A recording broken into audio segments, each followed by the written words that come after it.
facing a new incarnation without all the knowledge that you've garnered from this present incarnation. The question that was left in the comment, shout out to Tarnish Gungear. He said, I picked up the graphic novel version of The Demon's Sermon of the Martial Arts. And in the first story, a character is agonizing over reincarnating as a lower form of life. My greatest fear is facing a new life without all my possessions, skills, and the knowledge that I've gained. Now, what I said to Tarnished Gungear is, if this is some sort of construct where we are consciousness sort of trapped in 3D, it is worth noting that there are ways in which we can work with the construct long term, should we forget. What do I mean by that? Books that have been written literally thousands of years ago have helped me remember my path, have helped me remember who I am, have helped me remember the nature of our reality. All the books that I continuously reference, like the Bhagavad Gita, I know I said that, the Upanishads, I know I said that badly, the Upanishads, right? The Kabbalion, Letters from a Stoic. Letters from a Stoic was written 2,000 years ago by Seneca the Younger. I always reference this book.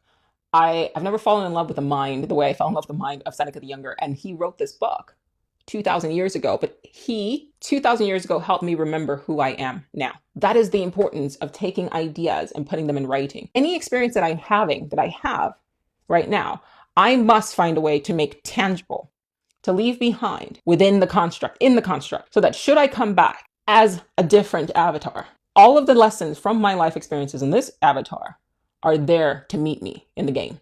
Books have this way of still being here, unless, of course, all copies of them are burned, right? Shout out to the Library of Alexandria, right? For the most part, right? If you can just take what you know and write it, even if you write it in papyrus and leave it in a cave, I want to believe that somehow your own works, your own writings will find its way back to you, even if you are now existing in a different form, in a different physical form, because of quantum entanglement.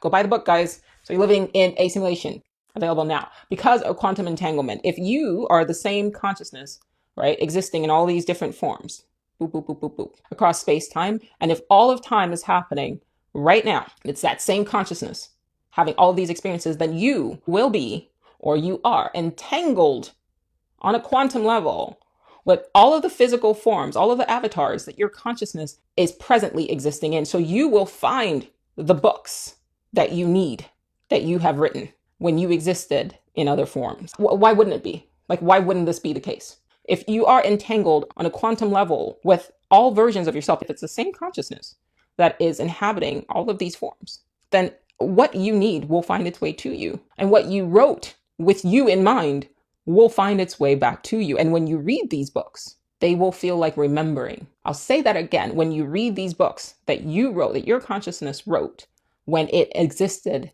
as other avatars, it won't feel like knowledge.